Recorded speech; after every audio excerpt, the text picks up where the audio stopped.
নমস্কার। এই মুহূর্তে আবহাওয়া নিয়ে সবথেকে বড় আপডেট। বুধবার বিকেলের পর থেকেই দফায় দফায় বৃষ্টিতে জলমগ্ন শহর কলকাতা।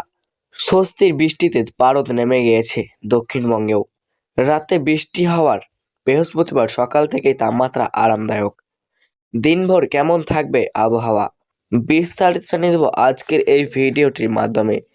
ভিডিওটি সম্পূর্ণ দেখবেন, ভালো লাগলে লাইক করবেন, চ্যানেলে নতুন হয়ে থাকলে চ্যানেলটিকে সাবস্ক্রাইব করে আমাদের সাথে থাকবেন।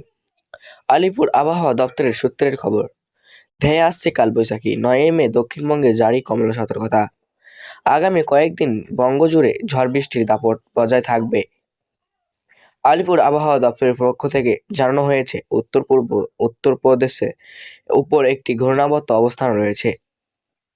এর প্রভাবে এবং বঙ্গোপসাগর থেকে আসা জলীয় বাষ্পর জেরে পশ্চিমবঙ্গ জুড়ে বজ্রবিদ্যুৎ সহ বৃষ্টির অনুকূল পরিস্থিতি তৈরি হয়েছে।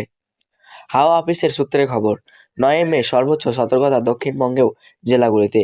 আগামী 7 দিন দফায় দফায় বৃষ্টির পূর্বাভাস দেওয়া হয়েছে। 6 ও 8 মে বাঁকুড়া, 2 মেদিনীপুর, 2 বর্ধমান, বীরভূম ও মুর্শিদাবাদে বজ্রবিদ্যুৎ সহ বৃষ্টির সম্ভাবনা প্রবল। ঝড়ো হাওয়ার গতিবেগ থাকতে পারে ঘন্টায় 40 থেকে 50 কিমি।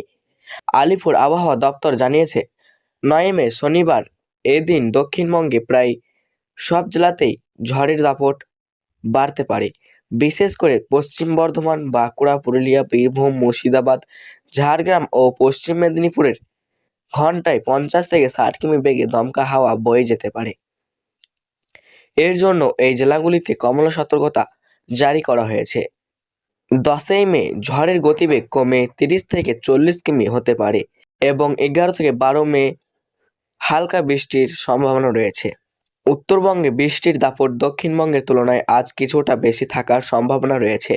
6 মে দার্জিলিং, জলপাইগুড়ি, কালিম্পং ও আলিপুরদুয়ারের ভারী বৃষ্টির 7-11 সেমি সতর্কতা জারি করা হয়েছে।